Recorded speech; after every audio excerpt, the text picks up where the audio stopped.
let's wait till we see.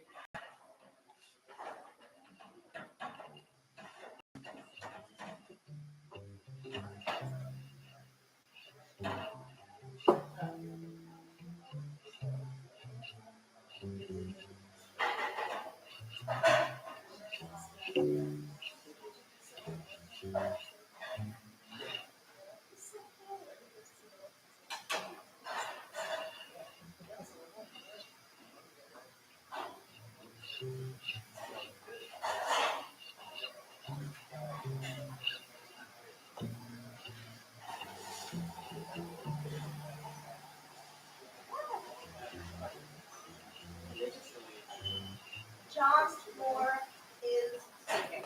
Okay, got it. Perfect. That's how it's true. John Moore is speaking. So you'll say, I think you'd like to say it. Don't say it. We got that out. He's not even in there as the best. Right. Testing, testing.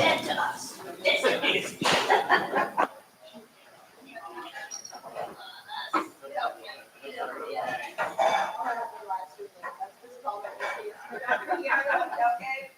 No, the live stream doesn't start till 6, right? We just started. We can't hear anything. Good, they can just see my. No, they only see this graphic. Okay. Please don't check your. Everyone- their chat. Yeah, don't mess around with Get any it. hits. Right?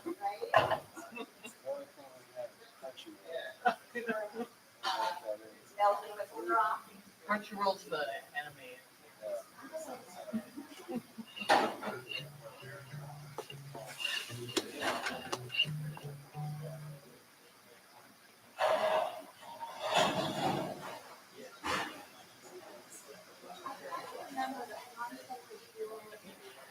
We had questions. We had questions. Now, the thing with Jeopardy, they did I remember. like, what is business protect you? Right.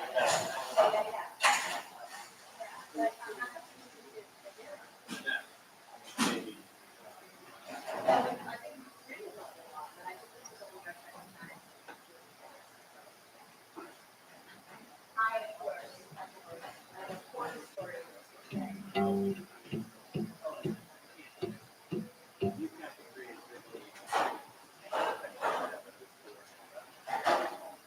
I just educated Eric on why we call it Theo.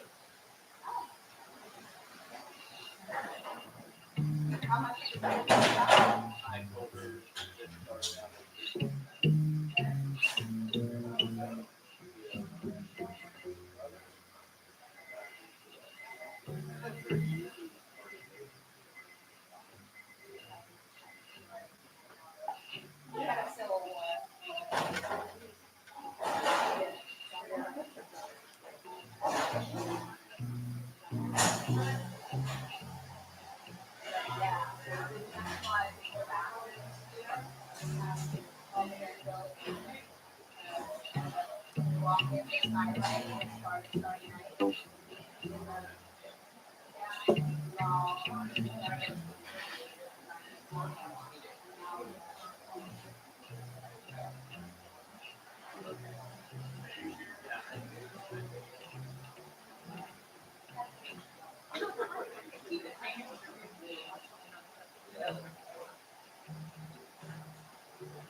I'll do Coke dinner. So there's Jim Coke dinner in France.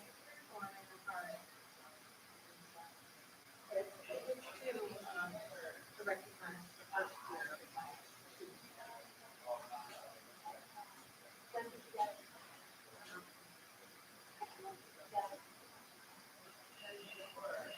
I want one. I know everything.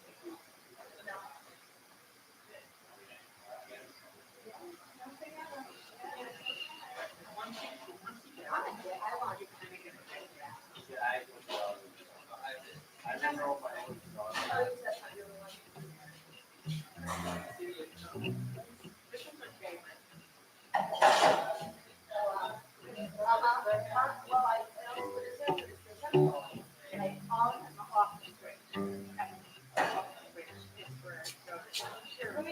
Let me see again.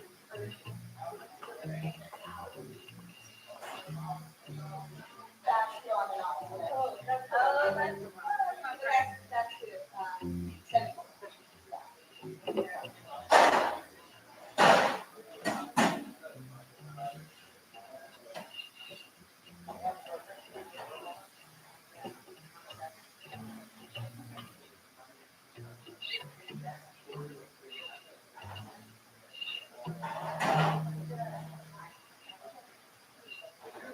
All right, I'm gonna be 4 minutes. I'm gonna be talking to people then. Let me check.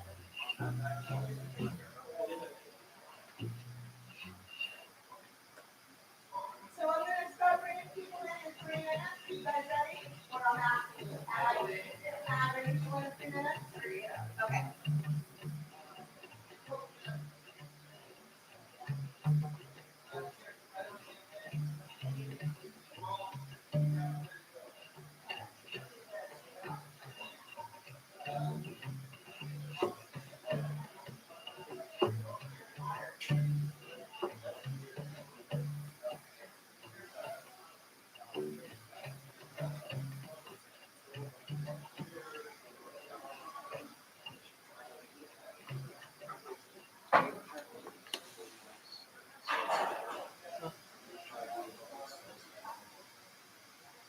I don't listen to it. Is there like the late sheet that I can, like showing like how to play it? Yeah, yeah. Maybe if we go online and try to find something.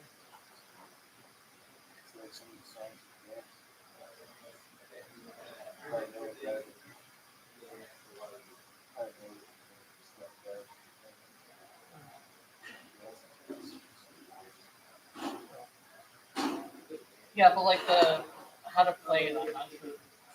So I need to see like it written down.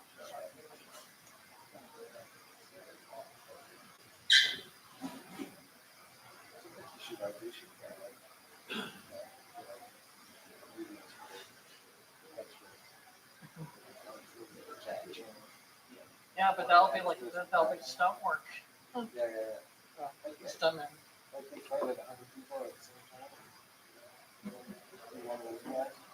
Or no, I'd be the guy that's getting hit in the face.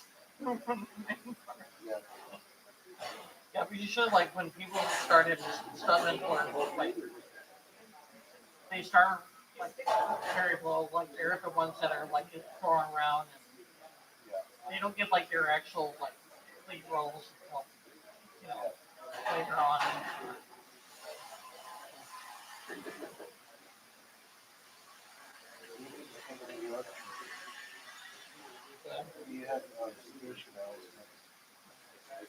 So this one says for pianos also.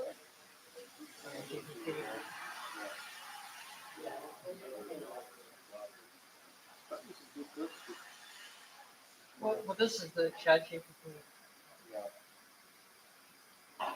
I could probably find something like on Amazon. It might have something like that.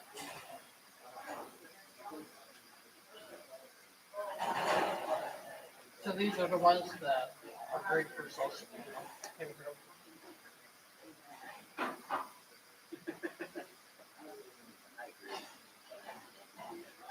Have you heard of those?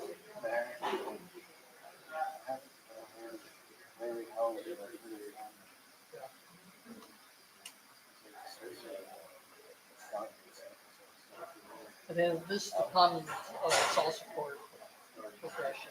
Is that right? So like 1 minor, 4 minor, 5/7,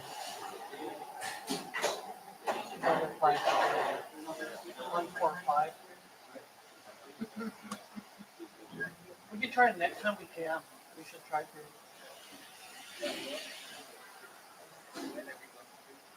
We need to get drummers on.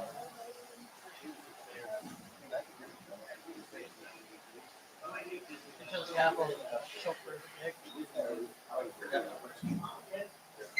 Yeah, I mean, I want to find a drummer that's willing to, put in the practice. I mean, if we can find someone like kid, uh, but I mean, yeah, well, we need to explore. Okay.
Welcome everybody. Welcome to our 8th annual fundraising series. Please enjoy the meal that was thoughtfully prepared for you by our culinary team members and staff. We'll get started in just a bit.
Wow.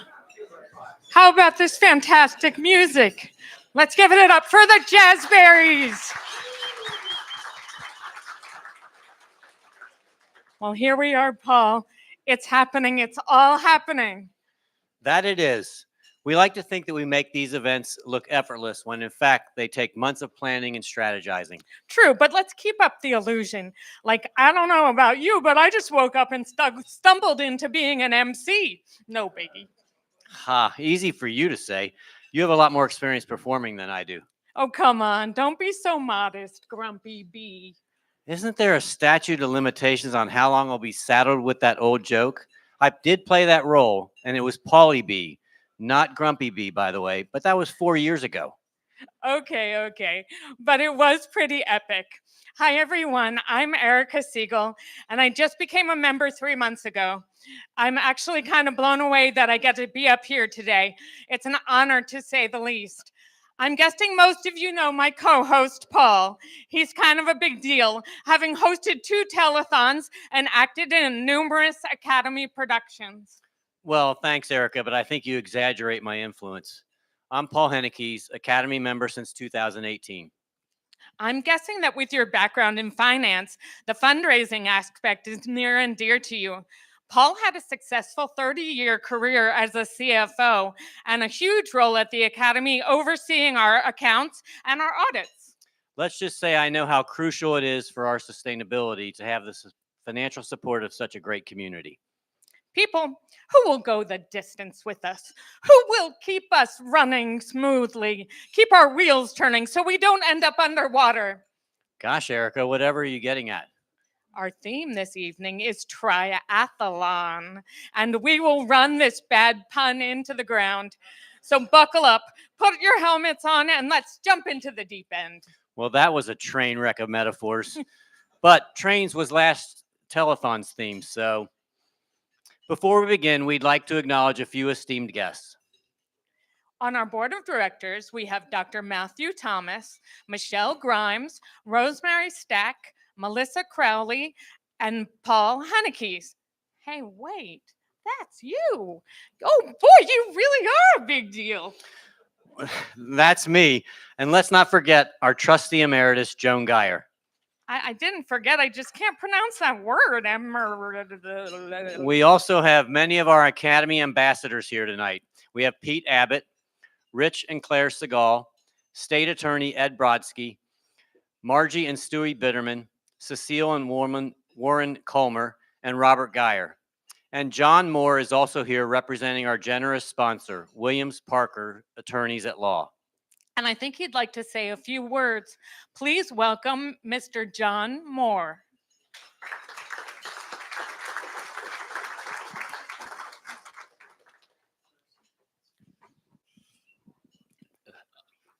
I wish I had some more metaphors.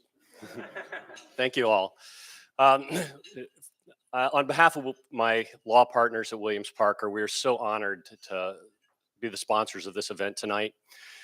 It's great to be here with Ms. Joan Geyer, who 25 years ago, Joan and I sat together and talked about holes in our mental health system and the support systems in the Sarasota area. And as a healthcare lawyer, I've been able to see that close up and see this dream come to life. And what an exciting and beautiful dream this is.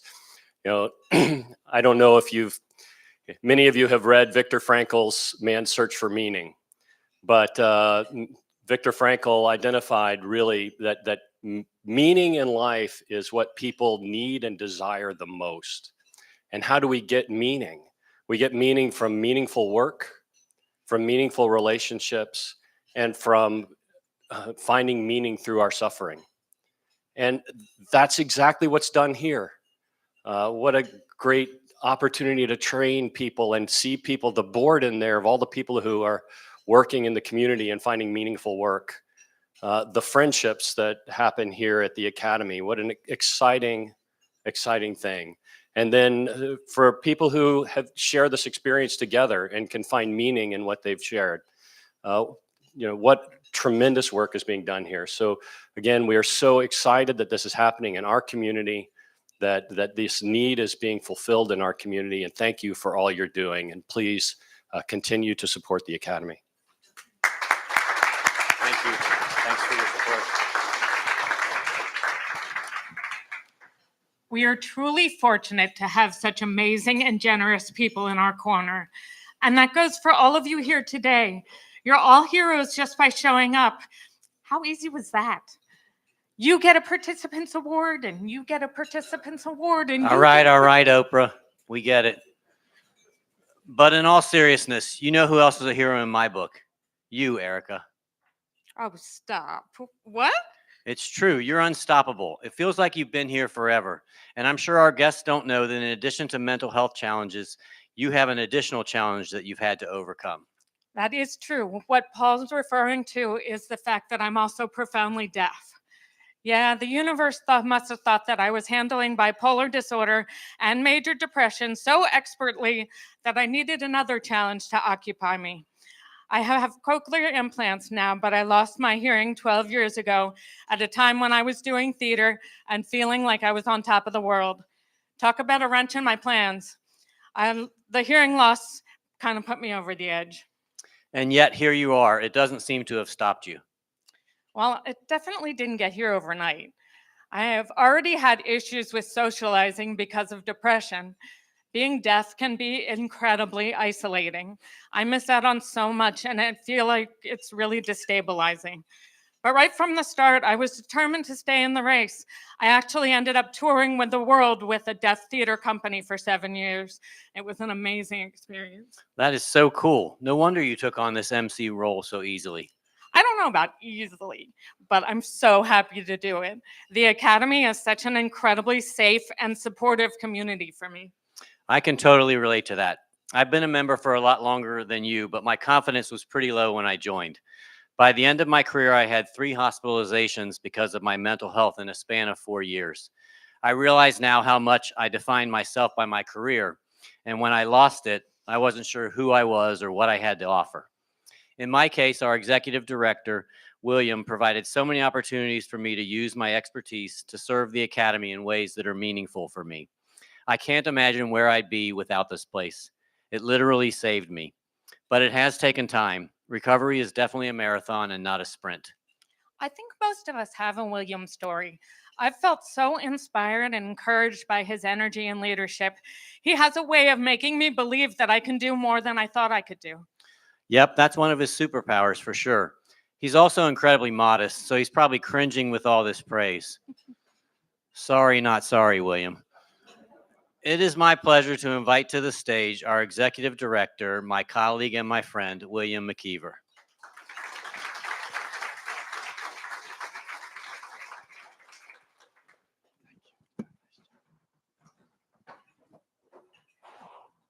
Yeah, that's a little cringy. I'm going off script. When Paul first came in, and so one of the things we do here is we try to tap into people's talents and abilities or interests rather than looking at someone's disability or their deficiencies or their mental health symptoms. And my guess is if I went around this room and I said, pick out something that you're not good at or something that's not working well in your body or something that you feel embarrassed about, none of us would like to be identified by that deficiency that we might have. So we really want to tap into people's interests and talents. And when I learned about Paul's background as a CFO, Joe might be embarrassed that I say this, but I was like, holy cow, we just became a nonprofit. I said, Paul, would you like to do our finances? And he said, what software do you use? I mean, right away, what software? And I said, well, I think we're going to use QuickBooks. He said, well, I don't know that. But I said, can you learn it? And now he's become an expert in QuickBooks. Needless to say, he's a really important part of what we do, but that's kind of representative of our approach to looking at people through the lens of wellness. I want to acknowledge some of the folks in the room without naming names, but some of you, this particular group, there's quite a few folks who have been with us since when this was a vacant piece of property. So 10 years ago in September of 2015, this was a vacant piece of property with no building, and there was a bunch of trees in the middle. And I want to thank those of you who are in the room that believed in us when this was really just a vision or a dream. It felt really risky at the time to build such a large facility, and hoping, they say build it and people will come. I was like, I don't know if that's going to be, I hope that's true, right? But 8 years later, here we are. The building was opened in 2017. So I want to give a round of applause to the folks in this room who were with us back then. So the theme of this is triathlon. It's about making the effort to improve our lives, to pursue wellness. And I was originally going to talk about what that would mean or describe that, but I think it's better if I invite someone up that can tell you what it was like and what that effort is like to come walk through those doors for the first time, which is not an easy thing, and then continue to walk through those doors on days when, maybe there's not a lot of light out there. So I want to invite Bernie Walsh. Bernie, can you come and join me, please?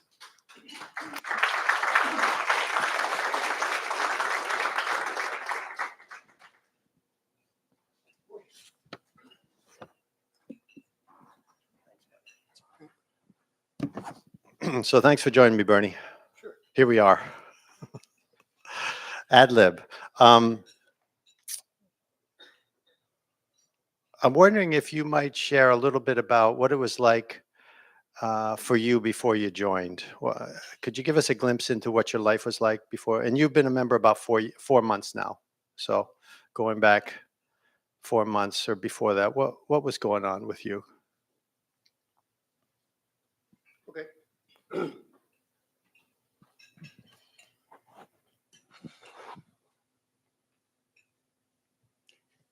Thank you all for coming.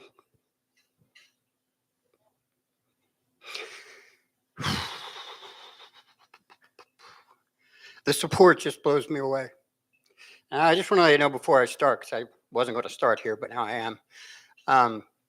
Thank you, because without all of the support, without starting this 10 years ago, if this place didn't exist, you're going to find out very possibly, probably, almost certainly what would have happened to me.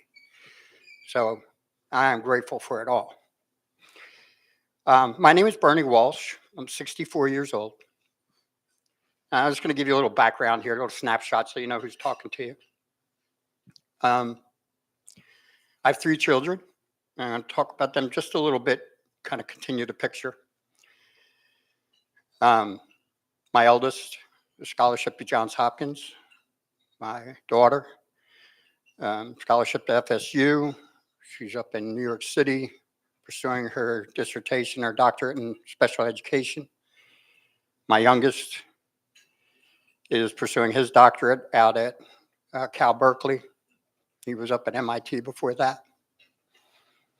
And of course, my lovely wife, happily, luckily married for 35 years. That's a little bit about that. My diagnosis, when I was about 20 years old, they discovered I had a severe sleep disorder. When I was 7 years old, I got hit by a car. I was in a coma for 36 hours. And then, since then, I've been knocked unconscious about 14 times. Anyone knows anything about brains, that's not good. I'm diagnosed with PTSD, abuse, all kinds of things. And I'm just telling you this to kind of give you the picture. And what I want you to do is take a minute and think about that. And then I want you to think about it again at the end, because what you're going to see is that it fades away.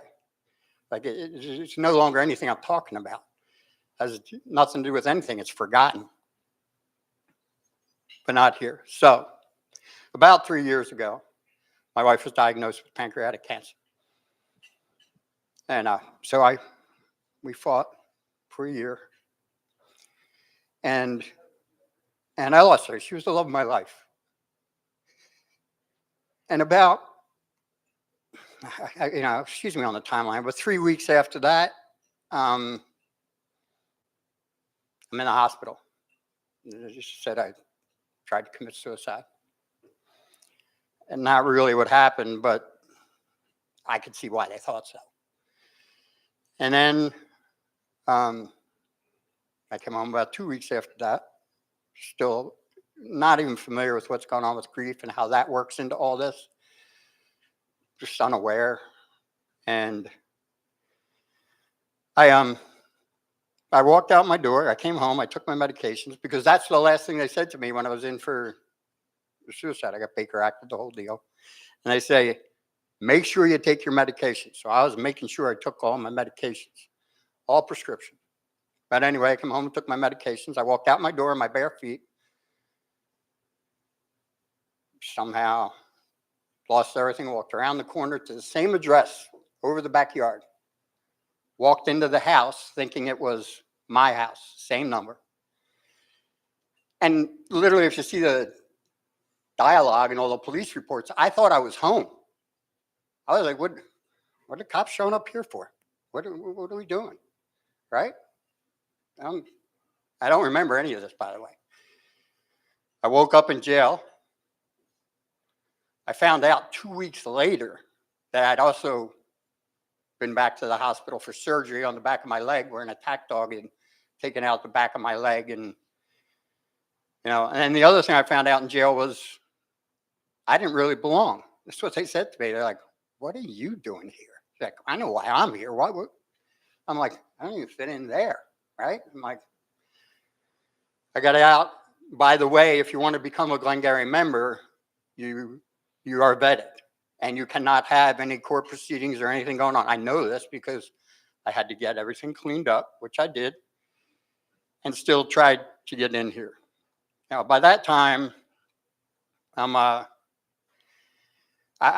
don't have a lot of faith in the medical community. No offense to any doctors here, because it's not about that. It's about the systems. And I'm getting a little lost because it's emotional for me. Let me just regroup here. So I wind up in jail. I've lost my wife. My kids are all about the country. And I don't want to live, okay? It's like, it's not even I don't want to live. I don't even have enough to put a plan together because I can't get out of bed. I gained 80 pounds in 7 months. That's hard to do. You have to do a lot of nothing. So it's like the only thing that probably saved my life a little bit there was I didn't have enough together, could not put it together. I couldn't put it together to get out of jail. I couldn't put it together to do anything. And also, I'd forgotten everything.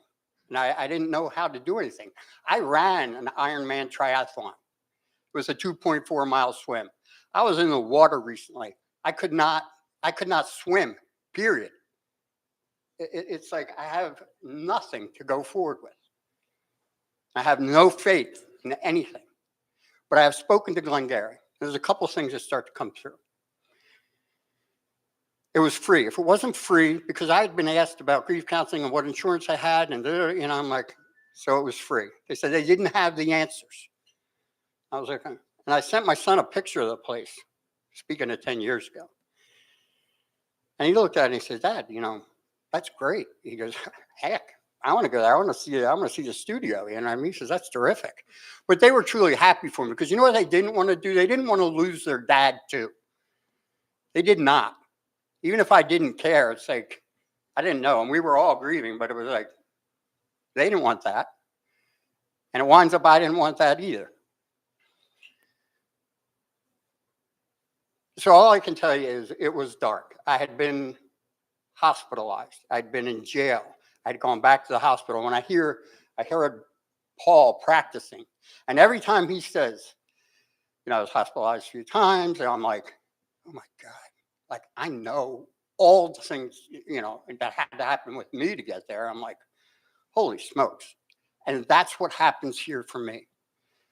I have people that are up against very similar things. I am no better or worse, or it's not like that at all. It is exactly what I need. I have no other possible solution. Like, couldn't do it. Not going back to the hospital. They all want to, they want to put me on a drug. It's just, so I had to work through it all. And that's what I'm doing now. I'm trying to work through this. So where do you go from here? Great question. So I'm in the middle of it. And like I said, so Paul, I look at Paul and go like, okay, there's hope for me.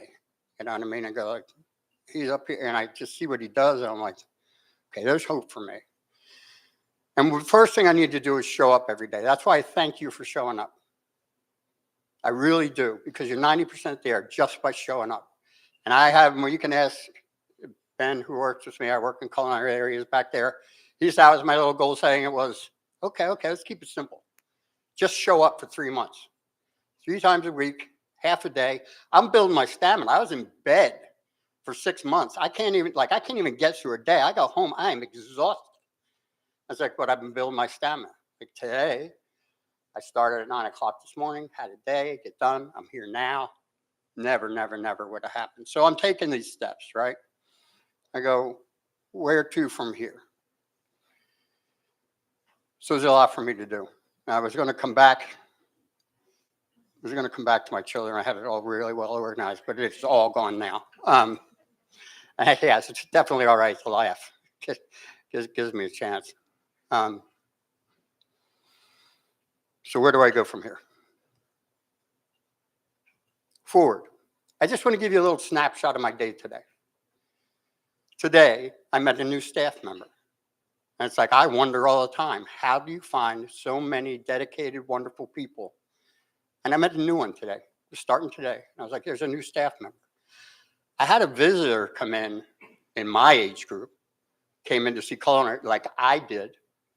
And I was like, I want this guy to show up. And by the way, I love having the young people here. But it was somebody and I said to him, really try and come back. Really try and be here. It's like, because I wanted to come back.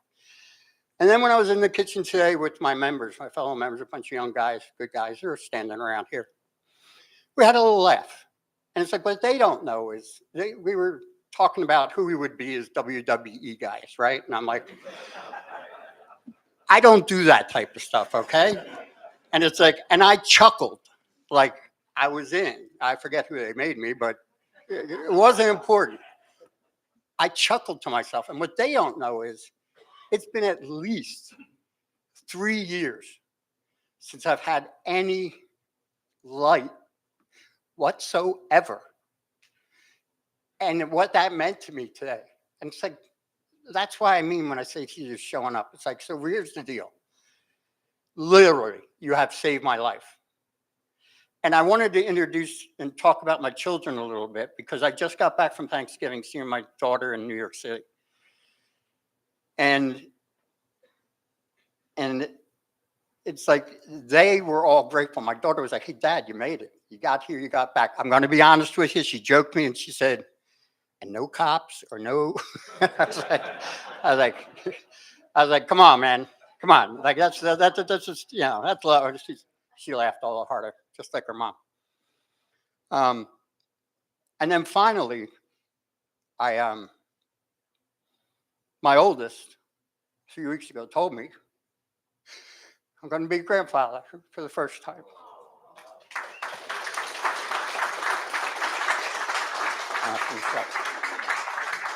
And I absolutely would not have made that.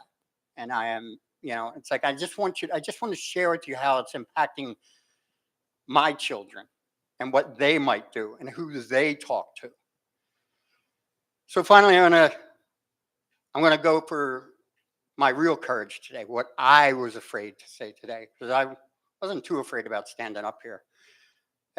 You can see why I'd rather be doing the dishes, but that's not important. So there's 2 things I want to tell you. One, you say, where do I go from here? In all of that, I have not yet had a service for my wife.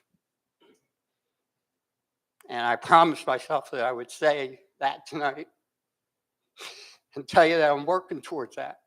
And I'm getting around. I can see you on my horizon, getting my sleep nailed down. And I can see, you know, it's still ahead yet. It's still ahead, but I can see it. I haven't seen it. And the last thing I'm going to do is say, thank you. You've done so much. And I'm going to draw on my courage to ask, do I have the audacity and the courage to ask you all for more from where I'm coming from? Because I need more. I got a long way to go. So, and when I say more, I mean, talk to somebody more. You know, come ask me a question.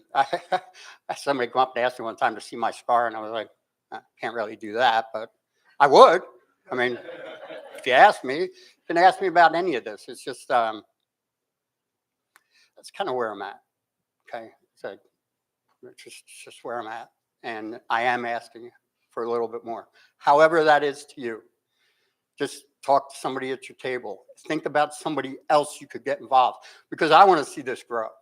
I want to see it go. I think the answers are going to come from here, because I've been around, and it's like I've carried this for a long time, and it will sneak up on everybody. I denied it.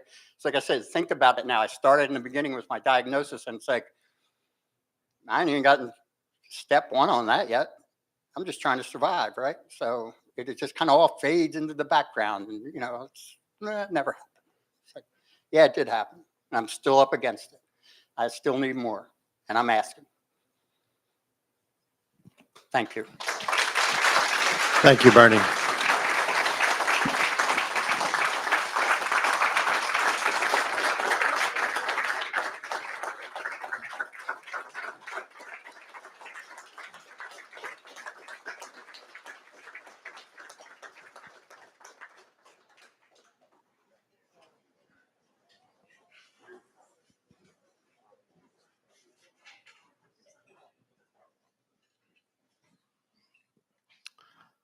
Take a couple breaths, maybe. I appreciate what John said about finding meaning, and Viktor Frankl and his Man's Search for Meaning. And I think that's a good way to sum up our purpose here within these walls, is to really find meaning in our life with each other through relationships, through work, and through suffering that people might have had. So I really appreciated those comments. So I'm trying to bind a little time so I can introduce. So we have a guest speaker today, a dear friend of ours, a colleague, an employer, an ambassador, and just an overall just wonderful man that's part of our life here at the Academy, both the Academy of Bradenton and Academy of Glengarry. So I'd like to introduce our state attorney, Ed Brodsky, to come up and share a few words with us.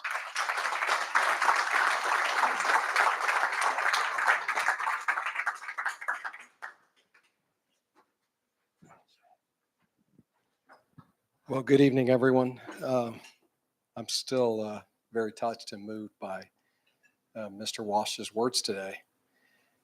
And as I reflected on a lot of the things that he said, a lot of the things that Bernie, that you said were so moving and so powerful and so touching about the fact that we showed up, the fact that we're here, you know, and the point about reaching out and having conversations and trying to educate others and get other people involved in this very important area. As the state attorney, you know, Bernie talked about folks that get arrested and go through the criminal justice system. And unfortunately, that's something that we do see very real in the court system. I was in court today. We had a criminal case in Manatee County, and it was very clear to me that that individual had mental illness very present in his case. But one of the things that we really strived on doing, and you know, the sheriffs will tell you that at the jail, you know, they're one of the largest, if not the largest, mental health provider and facility in the county, right? It's a real problem. This is a real issue in our community, and we need to work to address it. And I think about, even in our daily lives, even in what we do every day, I think about my personal life. I think about in my capacity as a state attorney with the attorneys and the staff that I manage. Every day we have something that is a difficult situation in our life, right? And we're taxed with what are we going to do? What's the right decision that we need to make in this situation, whether it's at home or it's in the office. And we have those folks at home, right? And we have those folks in our work that we can look to, that we can turn to, and that we can ask for advice. And one of the things I think we've been very fortunate, and I like to do in my office, is I don't try to just go, oh, I'm the state attorney, I'm going to make the decision, and I don't need to talk to anyone else, right? You want to embrace other people's viewpoints and their ideas and their thoughts when you make a decision. And that's what brings you comfort and security in making sure that you're making that right decision. And it's the same thing with your personal life. And I think about that day that, as I was at a Centerstone event, how did I really learn about the Academy at Glengarry? I'd been here for trainings. There had been mental health leaders from around the state that had come here to hold meetings and trainings, and I'd been here for that. It's a very important area for us to work in. I think, in today's modern area with criminal justice, I think it's a responsibility to know how to address mental illness in the criminal justice system. And we have a very robust program. I think that there's only 20 state attorney's offices in the state of Florida. I mean, we have the fewest elected state attorneys in the entire country. States that are far fewer in population than we are have greater number of state attorneys than we do, which has always been an interesting facet to me. Usually in most jurisdictions, there will be one state attorney, one elected state attorney representing each and every county. Here, we're broken down into regions of the state. And in my particular case, I represent and I'm responsible for Sarasota, Manatee, and DeSoto counties. And so here we have a mental health care court. We have comprehensive treatment court. We work very closely with all the mental health providers to work with and address the mental health issues that are coming in through the criminal justice system. But as I look to, and Centerstone is a great partner, and so to tell you a little bit about how I became involved with the Academy at Glengarry and learning about this facility and all that they offer, and it really allowed me to evolve in what we're doing and what we're able to provide. I didn't know about the Academy at Glengarry. I'd been here, right, for some trainings. I'd heard about the facility, but I didn't know anything about it. So I was at an annual event for Centerstone, and we were over at Lake Benderson there, and I happened to be walking around and meeting folks, and who do I run into? The director, right? William McKeever. And super nice guy, right? This is a guy that's going to work the room, and he wants people to know about the Academy, right? And so, we run into each other and we have a brief conversation, and William says, tells me that he's the director at the Academy at Glengarry, and he says, have you ever been there? And I'm like, no, I've never been there. I had been here for trainings, but I'd never really come to learn and see the facility. So he says, well, why don't you come on out? And so I came with my chief assistant, and we came here for lunch. Lunch is where he had me. Let's be honest. The food is amazing here. And William, I'm going to be honest with you that since one of the things that I like to do, and I in fact I spoke to one of my supervisors today, and I said we're going to be scheduling a lunch over at the Academy here because she works with the folks here. And so I said, you need to come out here and you need to see this, and we're going to have to do it over lunch, William. So we've been doing that. About Bradenton, the Bradenton Police Department, we brought the clerk of the court from Manatee County, but we bring everybody we can. And we always say it has to be at lunch, so that we can come and experience the great food here. But so I came here and I got to tour the facility and see how amazing it was here. And this was before the Academy at Bradenton, ever opened. And so he took me into the various rooms, and he has this wall of organizations and businesses that that offer transitional employment. Are there any transitional employment partners in here? Okay. So that's good, because I'll tell you a little bit about it.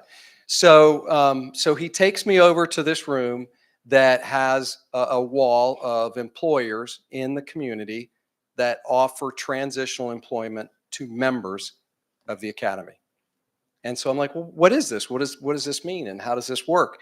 But the thing that really caught my attention is he had to say, oh, well, look who's on the wall here. It's the public defender's office. And he's got my arch enemy, okay? My arch enemy, the public defender's office, is on the wall. I said, well, this cannot happen. I cannot let this be. So how do I find out about this transitional employment opportunity? So he got me. He knew where to take me, and he was waiting for that right moment to show me that. You could have just said that in the very beginning, and then it would have been over. But so I went over there, and he told me about the transitional employment opportunity, and we started that a number of years ago, and it offers members an opportunity to come work for those organizations that are willing to hire members to come work at our organizations, right? And I can tell you, we have loved every single member that we have had come work for us. And we've had several that my staff are asking me, can we please hire them? But the transitional program is, and the thing that has amazed me the most is the transitional employees. Some of them have not worked in over a decade, right? They had been away for over a decade from employment, dealing with their mental health issues. And you think about that, isolation, not wanting to be around people and things like that. So they ease back into the workforce. So these transitional employers offer those services and offer that opportunity for someone to slowly, kind of as Bernie said, you get too exhausted, right? If you're doing too much right away. So they work with us like 2 days a week for half a day each time. And they're slowly getting back into the workforce, working with other employees, having duties and responsibilities, getting to work on time. And William's always the backup, or Ben's the backup. So we've had Ben do the training, which is amazing. These guys come out and they learn the job at these other companies in case that there is an issue that the member can't come, so that they'll do it. So William, believe it or not, William has come to the office to learn how to do the job. Ben has come to our office to learn how to do the job. Unfortunately, they didn't really meet our standards, and so we had to ask them. So we had to ask the members to come back. No, but the members have been fantastic. But the staff has always said, hey, can we hire this person? They've been fantastic. So we've had several employees that have come to work for us here in Sarasota. And as soon as the Bradenton facility opened up, which is another beautiful facility, I've been very fortunate to have lunch there, of course. And so no, that's been a fantastic facility, and we're in the process of also having transitional employment there. But the thing that, after having been here numerous times and seeing the facility and seeing the work that they do, has been remarkable. And I think about, as Bernie said, it's the fact that members can come here and feel like someone cares, that there's other people that will listen to them, that are there to support them, to nurture them, to care about them, and to provide them the services that they need to do well. And so for me, this has been a remarkable journey. And one of the things I said to William was, you think that, this isn't just positive for the member, and it's not just the member that gets something positive out of it. I can't tell you how rewarding it has been for me, and how rewarding it has been for our employees to bring members in. I mean, they're amazing. I mean, they're here now and they're amazing, right? They're great people. They're just such wonderful people. And when we get to interact with them in our office and actually spend some quality time with them, you realize these are just wonderful, wonderful people. And we get so much from it. So I've told William, I feel like I'm getting more out of it sometimes than the members are, just because it's been so incredibly rewarding. So I'll just say that this has been a blessing to me to be able to learn about this organization and to be a part of it. I think that our opportunity to be here, show up, I think that was a big part of it. But as we continue to share the message about the wonderful things that this academy is doing, getting people involved, getting them to know about the services here, and utilizing the wonderful services here. There are real people in this community. Every member here lives here, right? These are all people that are part of this community, and we owe it to them to give them the support, the love, the nurturing that they deserve. So God bless you all. Thank you all very much.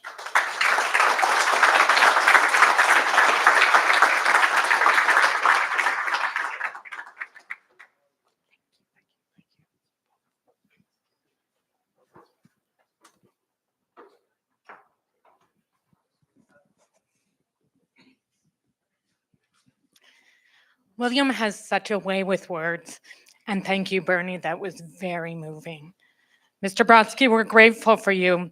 I know that every member who has held the transitional employment position at the public defender has nothing but glowing praise, not just for the job, but for how personable and welcoming you are. And for the state attorney. That goes for the state attorney as well. Thank you to both of you for your part in shaping such incredibly positive cultures in the workplace. And now for something completely different. We would like to introduce the world premiere of our latest video, a very collaborative effort written, performed, and produced by our brilliant multimedia team. Here is Academy Pathletes.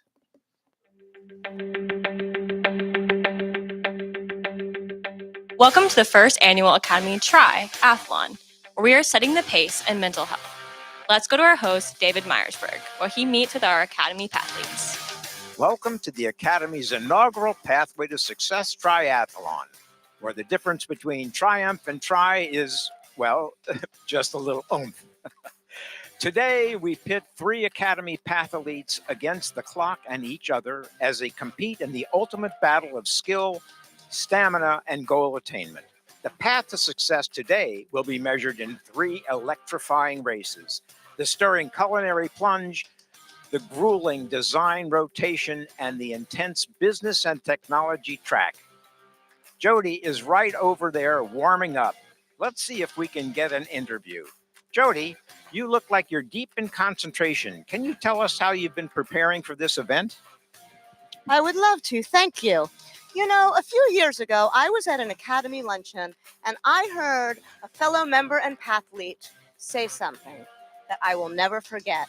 He was talking about elite soup making, and he said, "It's all in the wrist." I will never forget it. You know, I've had a few setbacks. I did break a few nails. I have a little bit of fatigue in my wrist from waving hello to all my good friends at the Academy, but I'm feeling really good about this. I think I've got this. Thank you, and best of luck to you. Now, let's go to the kitchen where things are about to be heating up.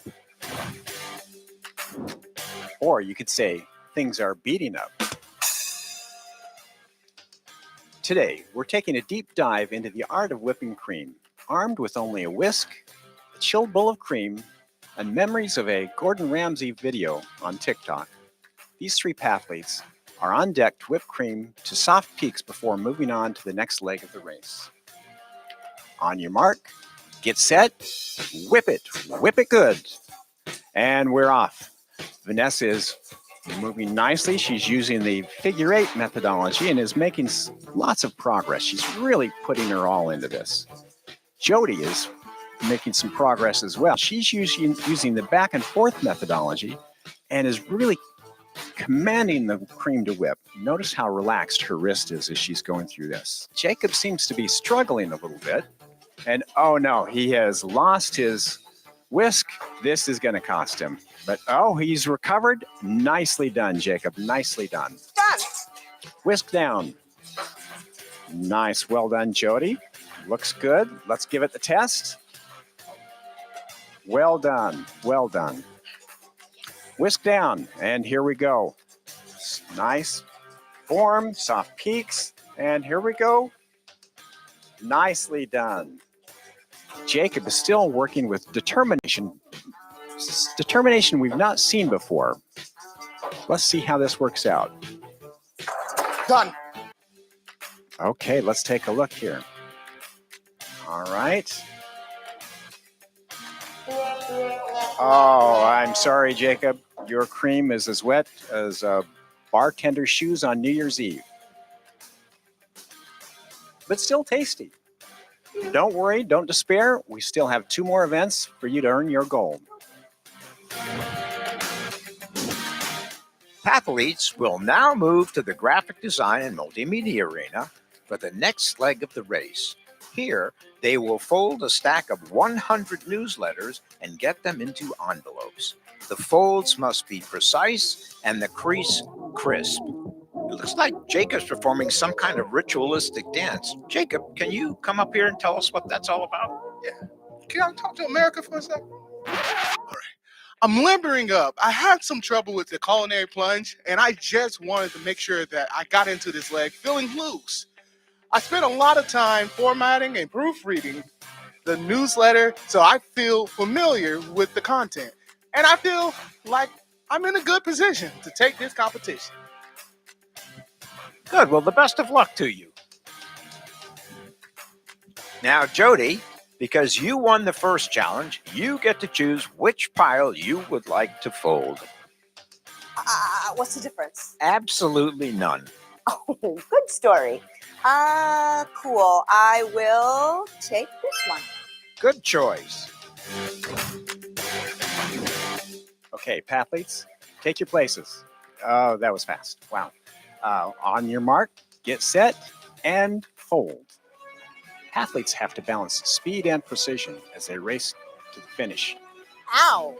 Oh, tragedy struck already. This is not good for Vanessa. It looks like she has a nasty paper cut. This will slow her down. Medic. I hope there's no blood or we'll be looking for a new judge. But no, she's back in the game. Seems to be doing fine. Cancel the call for the medics. I think I'm going to be okay as well. Vanessa and Jody seem to be using the fold and stuff method. Folding, and then stuffing, while Jacob is folding and then stuffing. Unusual and unconventional strategy. Let's see how this works out. But what is Jody doing? It looks like she's quit folding altogether. She's reading the newsletter? Oh, I wrote this article. Yes, you did. Oh, and I think you took this picture. Focus. Oh, focus. This is a competition. I almost forgot. This newsletter is so compelling. Done. Hands up. Let's see these. This is truly astonishing. This absolutely a record-setting time. I've never seen this before. How do you do it? Done. Let's take a look here. Yep, everything is here and in order. Well done. Well done. It would appear that the compelling content and the eye-catching graphics and photos of the Academy's member-created newsletter were just too much for Jody. But she is still in the running for the gold. We now go to the final event. We go now to the final event, the Business and Technology Goal Planning Challenge.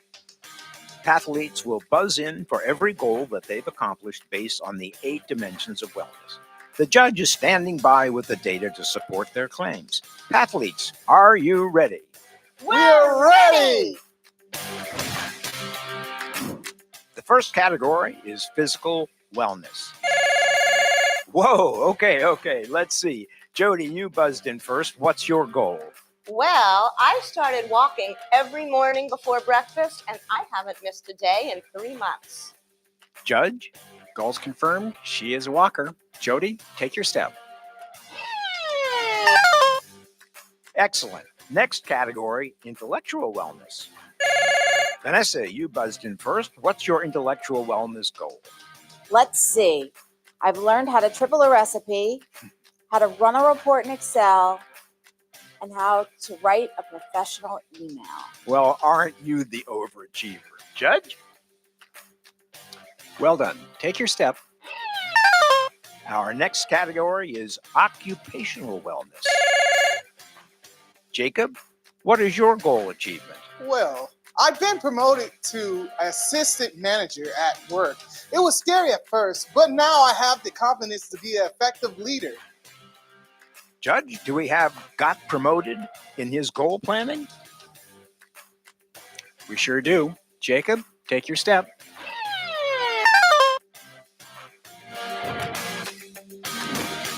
Okay, we've come to the final dimension of wellness. For the gold, social wellness. This is quite the nail biter. You all are neck and neck. And all three of you buzz in at the same time. Let me confer with the judge. As you all buzz in at the same time, we've decided to let all three of you answer this final challenge. Jody, what is your goal achievement? Well, I've made so many friends here, but that's really only because Vanessa invited me to her house right after I first became a member. So actually, I think she should win. How generous of you. Vanessa, what is your goal attainment? I used to make excuses, never plans, but now I go out almost every weekend. Ever since Jacob offered to drive me to Karaoke Cafe when I was new here. We go out and sing together all the time. It's changed my life. I think he should win. Well, this is an interesting twist. Jacob, remember, this is for the goal. Please share your goal attainment with us. Well, gosh, I really never had a best friend until now. Both of these athletes have given me a sense of belonging that I've never known. I know I smashed this goal, but I couldn't have done it without these two. So I think one of them should. And there you have it. The Academy in a nutshell. 3 exceptional pathletes and 1 clear winner. The Academy.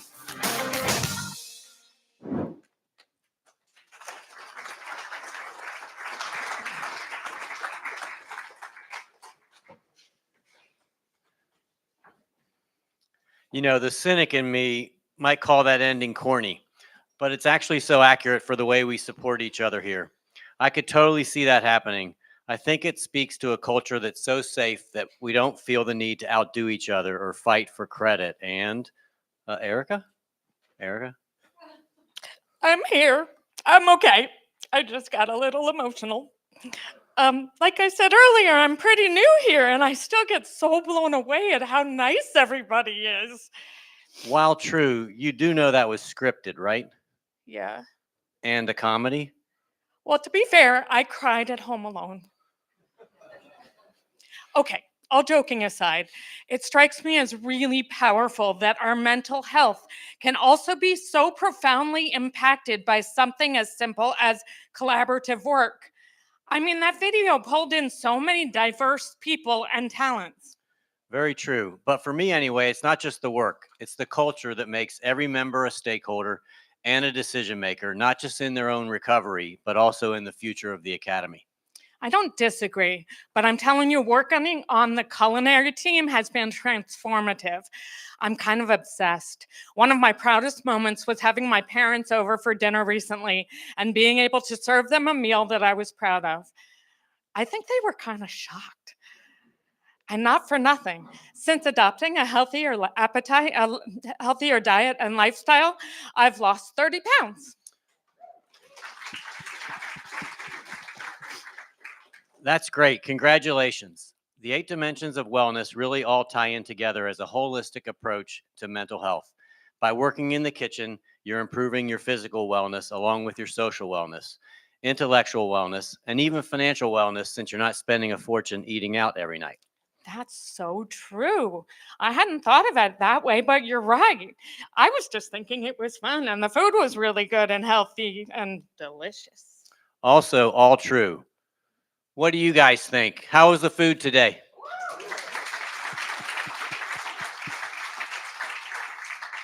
You know, our culinary team has a lot of fun, but they really work hard. Members and staff created the menu, sourced product, and prepared and served the meal. And look at us standing up here taking all the credit. How about we ask the culinary team to come out here for just a minute? Culinary?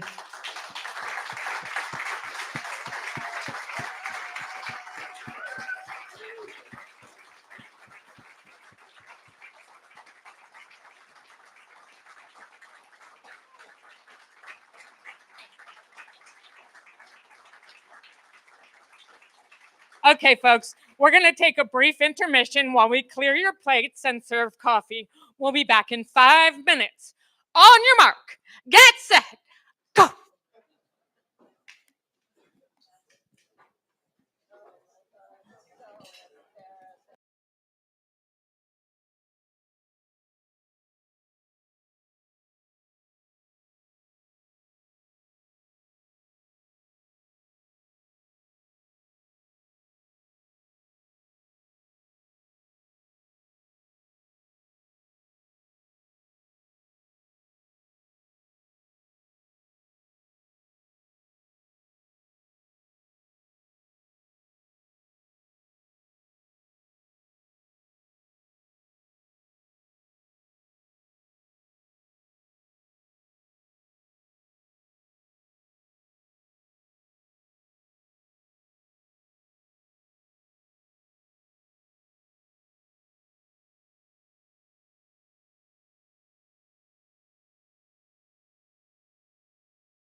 Okay, we are going to get started.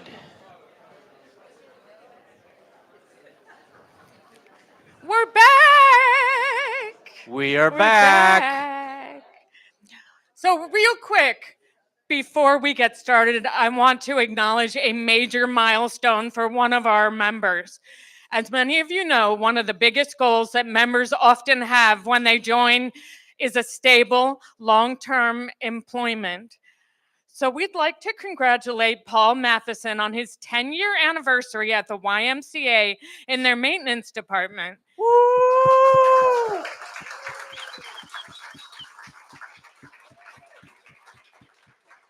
Paul has weathered many changes on the job over the years. He's had many job titles, from fitness instructor to membership representative to his current position as a facilities assistant. He's a true Renaissance man. Congratulations, Paul. Yes, really congratulations, Paul. So, Erica, who are you wearing tonight? Who am I what now? Who are you wearing? Your dress? Dior, Valentino, Versace? Oh, I think it's TJ Maxx. Why ever do you ask? I actually have no clue. I just always hear that question asked on the other Academy Awards show. Oh, you mean the one that the TV stole the idea from us? Exactly. And Oh. Erica, it's that time. I'm so excited. Me too. Let's do this. Introducing this year's Academy Award winner is member Hunter Lanow. Come on up here, Hunter.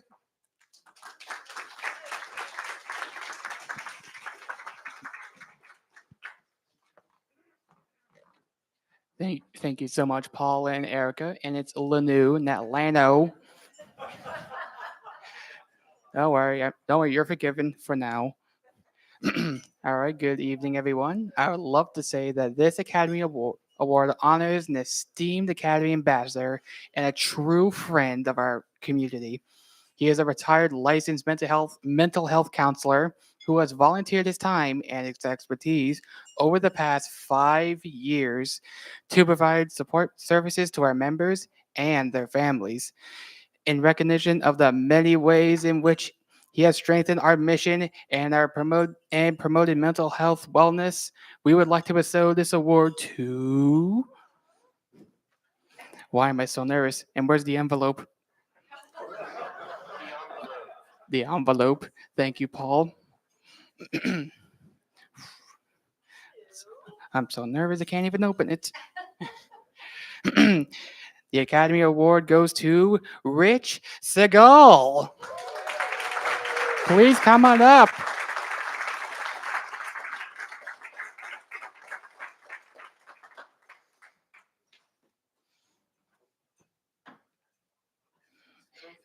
Here you go, my good sir. The Academy at Glengarry and the Academy at Bradenton recognizes and appreciates Rich Segal for his wisdom and guidance as our ambassador and volunteer counselor. Thank you so much, good sir. Okay, thank you.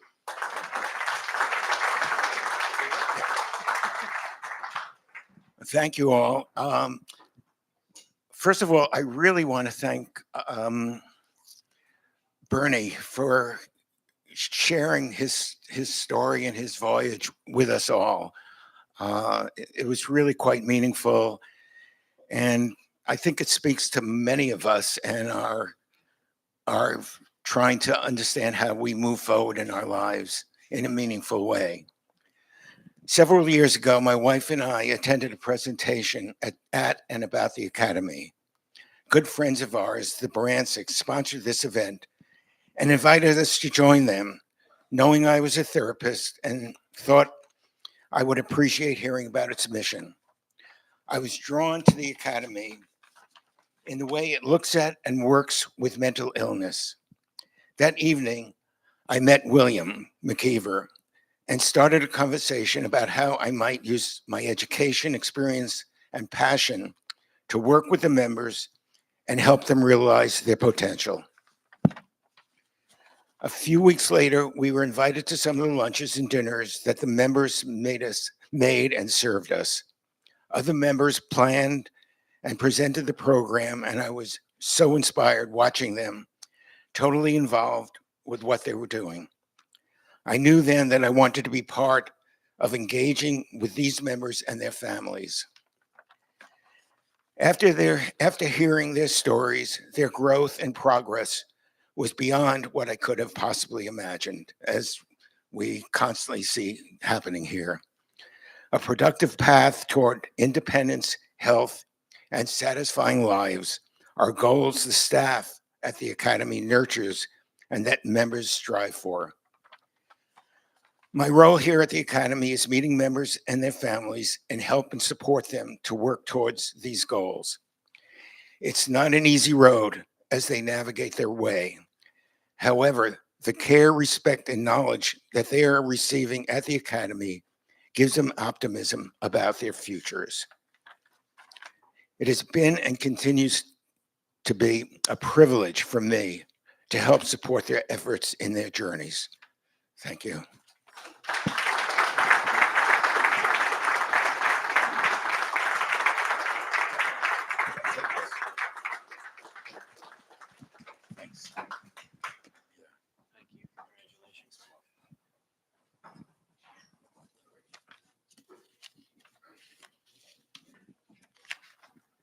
I just love this place.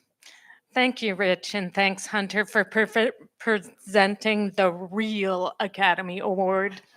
We might not have a red carpet, but we do have hearts of gold.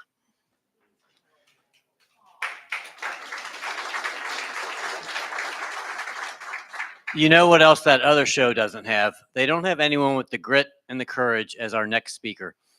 Speaking from the heart, unscripted, Academy member Jaquez J. Fisher is here to share his emotional and inspiring story. Please welcome our friend and colleague, Jay Fisher.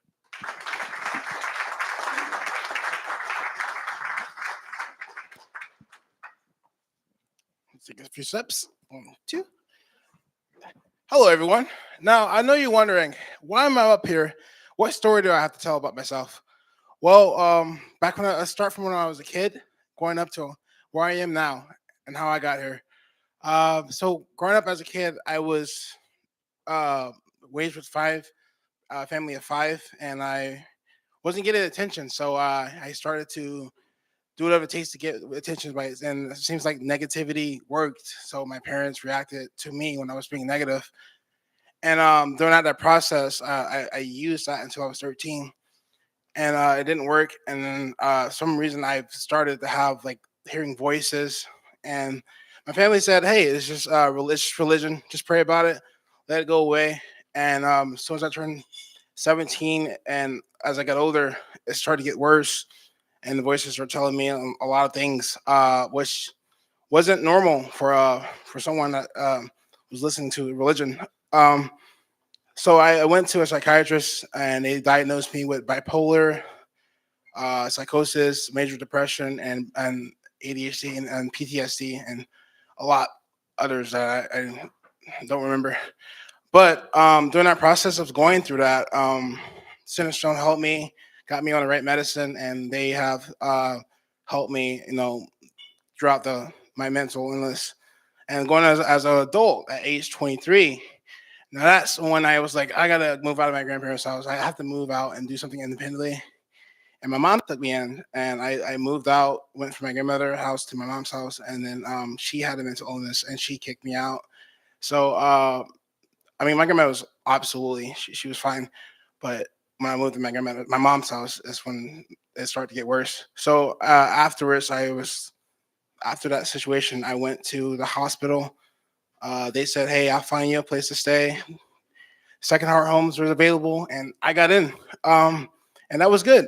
Throughout the whole process of, trying to not being homeless, that's a lot to take in at age 23, trying to have goals and be independent. And they took me in. So through Second Heart Homes, I've been there for almost a year, and they said, hey, Centerstone said, hey, you're doing well. You're mentally more stable now. Your environmental more stable. Would you like to go into Volunteers of America? And they got me into Volunteers of America. And throughout that process, I've been in Volunteers of America for 2 years volunteering. But during that 1 year, I was introduced to the academy, and the academy helped me a lot. Like literally helped me a lot. Like I wouldn't be able to speak to this day if I wasn't at the academy. I have like major depression, and I kind of isolate myself, and I don't when it comes to speaking to people, I don't really have the communication to speak to people. But now I can say it freely and confidently. And when I went to the academy, like for the first time, I was like, wow, this is amazing. All the things that I always wanted to do, ever since growing up. They had web design, they had multimedia, they have, and also a great community too. They have culinary, they have so many fields and opportunities they give, and and not only that, like they have been there for me uh, at my lowest points. I had zero social skills. Now I can speak normally. I had no, I wasn't doing productive. Now I'm being productive. So I would say now that me going to this academy here, right here, is amazing, and speaking to you all of you is amazing. And I'm so glad to see you guys. I'm so glad to be up here on the stage, and even talking now, I became more happy, more confident. And I would say that they have job opportunities, and that's what one big opportunity I want to get into. And the job opportunity is a state attorney, which aka no pressure.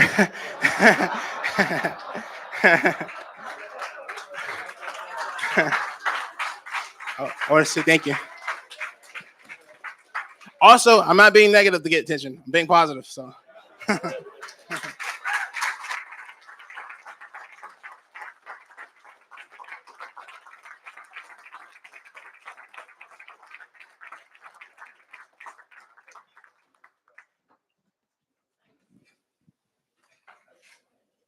As a slightly older guy, I'm so impressed by Jay's composure and his insight at such a young age. I think it's safe to say that none of us would have chosen the mental health challenges that we face, but it makes it that much more impressive when I see someone like Jay who is living up to and beyond his potential. I don't think I could have done what he just did when I was his age. And now, as I'm saying this, I realize that the same can be said for you, Erica. Oh, thanks, old guy.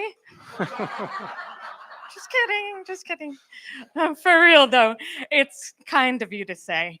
But I think the Academy really empowers us all to rise to our best selves.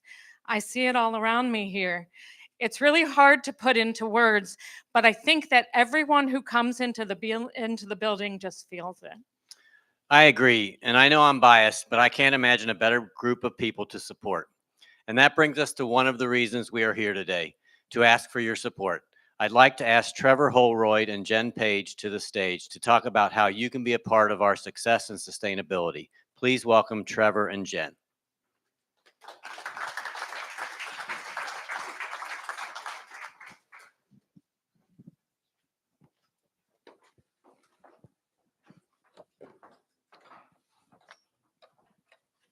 Good evening. I'm Jen Page, graphic design instructor at the Academy at Glengarry. And I'm Trevor Holroyd, an Academy member since May. That kind of blows me away, Trevor. You really came out of the gate swinging. May would have been right when we were planning the telethon, and I remember how you stepped up like you've been here for years. Well, I'd studied graphic design, mostly self-taught actually, and already had some experience. It's been like having an experienced junior designer on staff. Trevor designed all the graphics and the titles for the telethon, revamped our advocacy board, and created our logo and signage for the Academy merchandise store called the Academy Collection. Side note, you can check out our merch store on your way out in the lobby. Basically, you took on a lead role from day one and made my life so much easier. That's amazing to hear. The truth is, the Academy came at one of the lowest times of my life, and the work we do here together has been a lifeline for me. I hadn't felt very useful in a very long time. I've had depression my whole life, and I was just coasting, living mostly for my parents. I'm not sure I can aptly express just how meaningful it's been to have something of value to offer. It has literally changed me. Joining the Academy is probably the single most impactful thing I've done in my life. Well, you've definitely had a huge impact on the Academy too. I'd like to invite our members to pass out packets.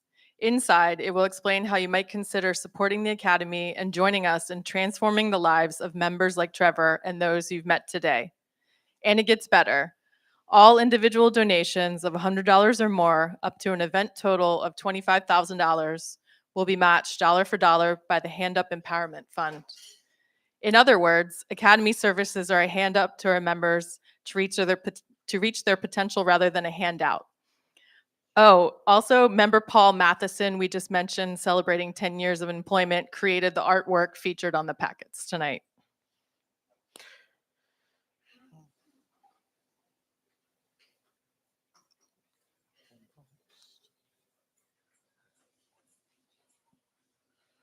Okay. I think just Bailey. Okay. Please open your folder to take out the page on the right side that reads Invest in Lives. In the middle of the page, you will see that you have an opportunity to choose from 4 donation options. Your gift will help provide vocational training, skills development, and job placement for our Academy members. There are 4 donation options listed in orange. You can choose multiple donation options. Your first option at the top left is Instant Impact, a one-time donation payable by check or credit card. The second option is Instant Impact from your donor-advised fund. Your third option is Sustaining Impact. This recurring monthly donation will allow us to create the groundwork for sustained growth and expansion of our services. The fourth option is Legacy Gifts, which ensures the long-term sustainability of our mission. And your fifth option is a QR code located on the backside of your form. All 5 are excellent ways to join us in cultivating personal growth and self-sufficiency in the lives of Academy members. And remember, all individual donations of $100 or more and up to an event total of $25,000 will be matched dollar for dollar by the Hand Up Empowerment Fund. We truly appreciate whatever level of support you can provide today, or you may simply have some great ideas for us. If so, please check the box at the bottom of the page labeled Please Contact Me. I have questions or other thoughts to share. Of course, if you have any questions, don't hesitate to ask one of us before you leave today. We're happy to help. Whatever gift you choose to make today, we sincerely thank each and every one of you. And we thank you all for the most important gift you gave us this evening, the gift of your valuable time. We appreciate that you took the time to be here and learn more about the Academy. If you choose to make a donation today, please deposit your envelope in the box on the reception desk as you are leaving. Please sit back and enjoy this slideshow while considering your donation options. It features many of the Academy members whose lives will be enriched because of your support. Thank you.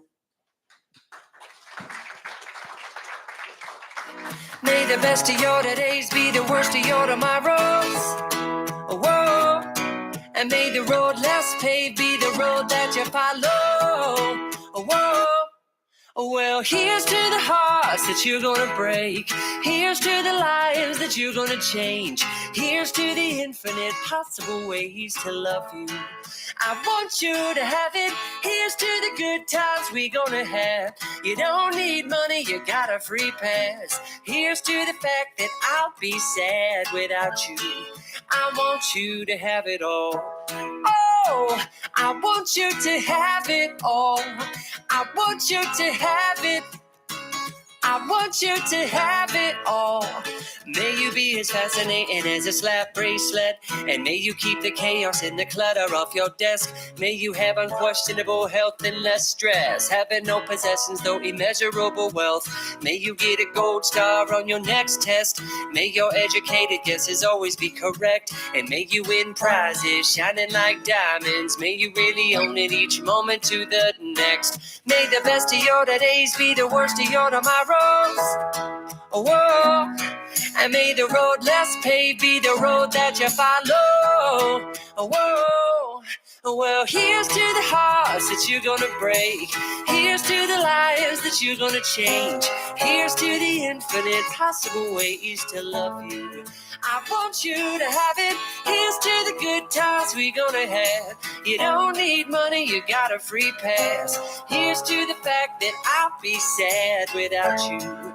I want you to have it all. Oh, I want you to have it all. I want you to have it. Well, I want you to have it all.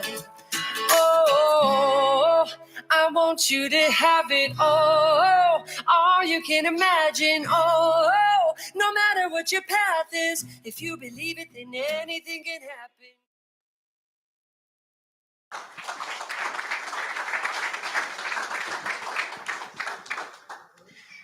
So, I have to admit that I was a little bit nervous getting up here today. But now that it's almost over, I can say that it's been a highlight of my short time as an Academy member. Thank you, Paul, for making this so much fun. And thanks to all of you for being a wonderful audience. Thank you, Erica. It has been so much fun. To our friends old and new, thank you for supporting us in whatever way you can. To our sponsor, Williams Parker Attorneys at Law, we appreciate you. And to the Hand Up Empowerment Fund for their generous match. Also, big thanks to State Attorney Ed Brodsky. It's been an honor to have your time and attention today. On your way out, please take a gift from us and be sure to grab your energy snack from this triathlon that you are recovering from. If you have a donation, please deposit it in the box on the reception desk or feel free to mail it in at your convenience. We appreciate you all. We won't say goodbye, but rather see you soon.